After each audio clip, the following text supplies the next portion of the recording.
Praise the lord. హల్లెలూయా. దేవుని నామానికి మహిమ కలుగును గాక. యేసుక్రీస్తు నామంలో మీ అందరికీ శుభములు. చూడండి, మార్కు సువార్త 4 అధ్యాయము 24 వచనం. మరియు ఆయన మీరేమి వినుచున్నారో జాగ్రత్తగా చూచుకొనుడి. మీరెట్టి కొలతతో కొలుతురో మీకును అట్టి కొలతతోనే కొలవబడును, మరి ఎక్కువగా మీకు ఇయ్యబడును. ప్రార్థించుకుందాం. స్తోత్రం స్తోత్రం స్తోత్రం తండ్రి, నీ పాదములకు స్తుతి నాయన. నన్ను నీ సిల్వ చాటు మరుగుపరుచుకోమని ప్రార్థిస్తున్నాను తండ్రి. నా నోటిని నువ్వు బూరగా చేసుకొని నాతోనూ మాతోనూ మాట్లాడమని యేసు నామంలో ప్రార్థించి వేడుకుంటున్నాము తండ్రి. ఆమేన్. చూడండి, మరియు ఆయన మీరేమి వినుచున్నారో జాగ్రత్తగా చూచుకొనుడి. వినటం గురించి చెప్పడం జరిగింది. వినటం అనేది చాలా ప్రాముఖ్యమైంది. ఏం వింటున్నాము అనేది చాలా ముఖ్యం. మంచి విషయాలు వింటున్నామా? వ్యర్థమైన విషయాలను వింటున్నామా? ఆత్మానుసారమైనవి వింటున్నామా? లోక సంబంధమైనవి వింటున్నామా? మనం ఏదైనా విన్నప్పుడు ఏం జరుగుతుంది? అసలు విన్నప్పుడు ఏం జరుగుతుంది? చూడండి, యాపిల్ పీసెస్ కట్ చేసి మనం ఒక జ్యూస్ మిక్సర్‌లో వేసామంటే ఏమవుతుంది? యాపిల్ ముక్కలను జ్యూస్ మిక్సర్‌లో వేసామంటే ఏం జరుగుతుంది? బత్తాయి జ్యూస్ వస్తదా? కాదు గదా! యాపిల్ జ్యూసే వస్తది. బత్తాయి ముక్కలేసినప్పుడు బత్తాయి జ్యూస్ వస్తది కదా!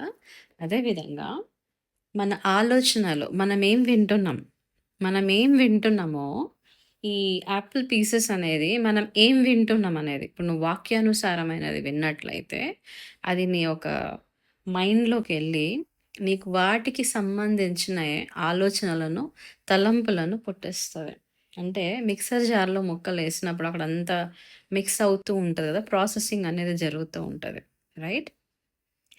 అయితే ఈ ఆలోచనలు నువ్వేదైతే వింటున్నావో, వాక్యానుసారమైనది నువ్వు విన్నట్లయితే, ఆ వాక్యానుసారమైన ఆలోచనలు, తలంపులు నీకు రావడం జరుగుతుంది. మిక్సీలో వేసిన తర్వాత ఏమవుతది? జ్యూస్ వస్తది. జ్యూస్ వచ్చినాక ఏం చేస్తావు? తీసుకొని తాగేస్తావు కదా!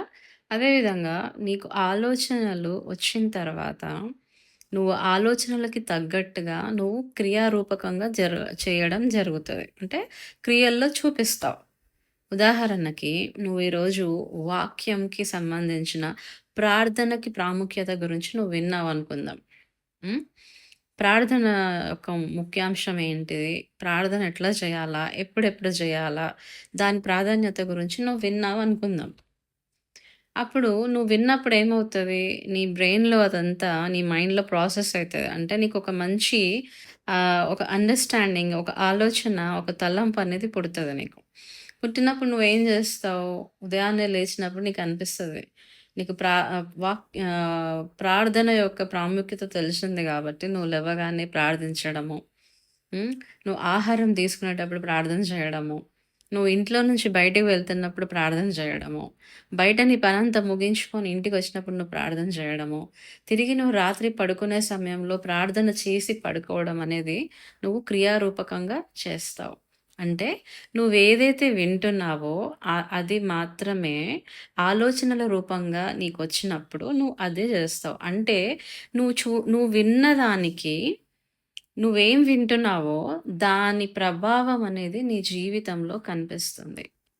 అందుకే నువ్వేం వింటున్నావో జాగ్రత్త. నువ్వు ఆత్మ సంబంధమైనవి వింటున్నావా? లోక సంబంధమైనవి వింటున్నావా? దేవుని వాక్యం మాత్రమే వింటున్నావా? వ్యర్థమైనయన్నీ వింటున్నావా? లోకానుసారమైనవి వింటున్నావా? శరీరాశలకు సంబంధించినవి వింటున్నావా? కామముకు సంబంధించినవి వింటున్నావా? జాగ్రత్త. నువ్వేదైతే వింటున్నావో దాని ప్రభావం నీ జీవితంలో నువ్వు తప్పకుండా చూస్తావు. లోకానుసారమైనయి, శరీరానుసారమైనయి నువ్వు విన్నట్లయితే వాటి ఆలోచనల చేత నీ క్రియారూపకంగా నువ్వు చేస్తా ఉంటావు. దాని ప్రభావం నీ జీవితం మీద పడుతుంది. మనం ఏమి వింటున్నామో జాగ్రత్తగా చూసుకోవాల్సిన అవసరత మనకి ఉంది. చూడండి, మీరెట్టి కొలతతో కొలుతురో మీకును అట్టి కొలతతోనే కొలవబడును. మరి ఎక్కువగా మీకియ్యబడును. అంటే కొలత దేన్ని సూచిస్తుంది మనకు? ఒక నాణ్యత కదా! ఇప్పుడు నువ్వు ఆలోచించేది ఏ రకమైనది అనేది నువ్వు వినే దాని మీద ఆధారపడి ఉంది. నాణ్యత కదా! ఇప్పుడు నువ్వేం వింటున్నావు? వాక్యానుసారమైనది విన్నట్లయితే నీ ఆలోచనలు గూడా వాక్యానుసారమైన ఆలోచనలు నీకు రావడం వల్ల నీకు అదే కొలతతోనే నీకు తెలివి, జ్ఞానము నీకియ్యబడుతుంది. రోమీయులకు రాసిన పత్రిక 10వ అధ్యాయము 17వ వచనం. కాగా వినుట వలన విశ్వాసం కలుగును. వినుట క్రీస్తును గూర్చిన మాట వలన కలుగును. ఏం వింటే విశ్వాసం కలుగుతుంది? క్రీస్తును గూర్చిన మాట వలన, వినటం వలన కలుగుతుందంట. చూడండి, నన్నెవరు చూడట్లేదు, నన్నెవరు నేను మాట్లాడేది ఎవరు వినట్లేదు. నేను గదిలోకెళ్ళి రహస్యంగా గడియ వేసుకొని మాట్లాడతా. ఎవ్వరు వినకుండా చిన్నగా మాట్లాడతా అని అనుకుంటున్నావేమో. జాగ్రత్త. లూకా సువార్త 12వ అధ్యాయము. లూకా సువార్త 12వ అధ్యాయము 2, 3 వచనాలు. మరుగైనదేదియో బయలుపరచబడకపోదు, రహస్యమైనదేదియో తెలియబడకపోదు. అందుచేత మీరు చీకటిలో మాటలాడుకొనున్నవి వెలుగులో వినబడును. మీరు గదులయందు చెవిలో చెప్పుకొనున్నది మిద్దెల మీద చాటింపబడును. విన్నరా? మరుగైనదేదియో బయలుపరచబడకపోదు. మనం అనుకుంటున్నామంట, నన్నెవరు చూడట్లేదు, నేను మాట్లాడేది ఎవరు వినట్లేదు, ఇది చాలా రహస్యమైనది, ఎవరికీ తెలియదు అని అనుకుంటున్నామేమో. దేవుని వాక్యం చెప్తుంది, మరుగైనదేదియు బయలుపరచబడకపోదు. ఏదైనా సరే మరుగైనది, నువ్వు దాచిపెట్టినది, రహస్యంగా పెట్టింది ఎవరికీ తెలియదని అనుకుంటున్నావేమో, కానీ అది అందరికీ తెలుస్తది అని వాక్యం సెలవిస్తుంది. రహస్యమైనదేదియో తెలియబడకపోదు. నువ్వెంత రహస్యంగా ఉంచినా, ఎవ్వరు చూడట్లేదు అనుకుంటున్నా గూడా, అవన్నీ కూడా తెలుస్తాయంట. పోకుండా ఉండవంట అవి. అందుచేత మీరు చీకటిలో మాటలాడుకొనున్నవి వెలుగులో వినబడును. చీకటిలో అంటే నువ్వు గదిలో గడియ వేసుకొని చిన్నగా మాట్లాడినా గూడా అవి బయటికి వినిపిస్తాయంట. చీకటిలో అన్నీ మూసేసుకొని నువ్వు ఎవ్వరు చూడట్లేదు అనుకుంటున్నావేమో, కానీ అవి వెలుగులోకొస్తాయంట, బయటికొస్తాయంట. మీరు గదులయందు చెవిలో చెప్పుకొనినది మిద్దెల మీద చాటింపబడును.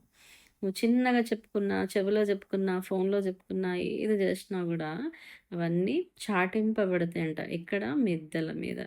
కాబట్టి మనమంతా చాలా జాగ్రత్తగా ఉండాలి. నన్నెవరు చూడట్లేదు, నేను మాట్లాడేది ఎవ్వరు వినట్లేదు, నా ఇష్టం వచ్చినట్టు చేస్తా, ఇట్లనే ఉంటా అని అనుకుంటే జాగ్రత్త. నువ్వేం వింటున్నావో చాలా జాగ్రత్త. నువ్వేం మాట్లాడుతున్నావో చాలా జాగ్రత్త. ఎంఎన్‌సి ఆఫీసెస్‌లో సీసీటీవీ సర్వైలెన్స్ ఉంటదనమాట. జాబ్స్ చేసే వాళ్ళకి ఐడియా ఉంటది.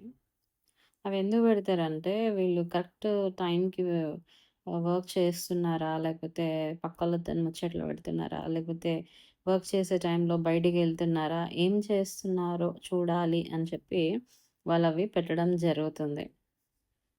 వాళ్ళేమైనా పొరపాటున ఏదైనా చేస్తే వెంటనే వాళ్ళకి ఈమెయిల్ రావడమో, మెసేజ్ రావడమో జరుగుతా ఉంటదనమాట. అయితే మనం కూడా అండర్ సర్వైలెన్సే ఉన్నాం యాక్చువల్‌గా చెప్పాలంటే.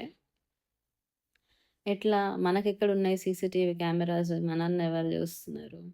మనం బానే ఉన్నాం గదా అని అనుకుంటున్నారు గదా! చూడండి, సామెతలు 15వ అధ్యాయము 3వ వచనం. యెహోవా కన్నులు ప్రతి స్థలము మీద నుండును, చెడ్డవారిని, మంచివారిని అవి చూచుచుండును. అర్థమైందా? యెహోవా కన్నులంట ప్రతి స్థలము మీద ఉన్నాయంట. చెడ్డవారిని, మంచివారిని అవి ఎల్లప్పుడూ చూస్తా ఉన్నాయంట. మనం ఏం చేస్తున్నాము? ఏం వింటున్నాము? ఎవరితో మాట్లాడుతున్నాము?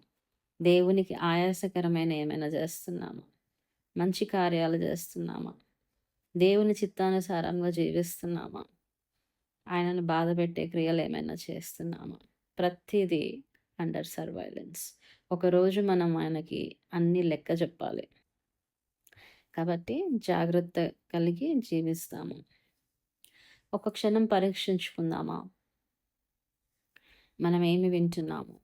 ఏమి వినడానికి శ్రద్ధ చూపిస్తున్నాము? ఎలాంటి విషయాలకు ఆశ చూపిస్తున్నాము? వాక్యానుసారమైనది వింటున్నామా? వ్యర్థమైన వాటికి మన చెవిని అప్పగిస్తున్నామా? తీర్మానం చేసుకుందామా? వాక్యానుసారమైనవే విందాము. లోక సంబంధమైనవి, శరీర సంబంధమైనవి, దేవునికి ఆయాసకరమైనవి వినకుండా, వాటికి మన చెవిని అప్పగించకుండా కృపను చూపించమని అడుగుదామా? ప్రార్థించుకుందాం. స్తోత్రం, స్తోత్రం, స్తోత్రం, స్తోత్రం, స్తోత్రం. తండ్రి నీ పాదములకు స్తుతి, స్తుతి, స్తుతి, స్తోత్రము నాయన. రాజులకు రాజా, ప్రభువులకి ప్రభువా, సర్వోన్నతుడా, సర్వకృపానిధి, సకల సంపూర్ణుడా, నీకే స్తుతి, స్తుతి, స్తోత్రము నాయన. భూమిని ఆకాశంను సృజించిన గొప్ప దేవానికి స్తోత్రం ప్రభువా. చక్కటి వాక్యంతో ఆయన నాతోనూ మాతోనూ మాట్లాడినందుకు నీ కృతజ్ఞతాస్తుతులు చెల్లిస్తుంటున్నాము ప్రభువా. యేసయ్యా, వినుట వలన విశ్వాసం కలుగును అని వాక్యం సెలవిస్తుంది. అయా, మరి నీ వాక్యానుసారమైనదే మేము వినుటకు నీ కృపను దయచేయమని ప్రార్థిస్తుంటున్నాను నాయన. లోక సంబంధమైనవి వినకుండా నీ కృపను చూపించు నాయన. శరీర సంబంధమైనవి, నీకు ఆయాసకరమైనవి ఏవి కూడా వినకుండా మా చెవులను త్రిప్పివేయమని ప్రార్థిస్తుంటున్నాను తండ్రి. ఇలాంటి వినకూడనివి వినేలాగున చేస్తున్నటువంటి సహవాసమైన దుష్టుని కార్యాలైన యేసు నామంలో లయమైపోవునుగాక. సహాయం చేయండి ప్రభువా. మమ్మను రక్షించండి, కాచి కాపాడమని ప్రార్థిస్తున్నాం. సమస్తమైన ఘనత మహిమ నీకే కలుగునుగాక. మమ్మను మేము తగ్గించుకుంటూ నీ నామాన్ని ఘనపరుస్తూ నజరేయుడైన యేసు క్రీస్తు నామంలో ప్రార్థించి వేడుకుంటున్నాము తండ్రి. Amen, amen, amen. దయచేసి మీకు ఏమైనా ప్రేయర్ రిక్వెస్ట్లు ఉన్నట్లయితే కామెంట్స్లో తెలియజేయండి. మీకోసం ప్రార్థిస్తాం. Praise the lord.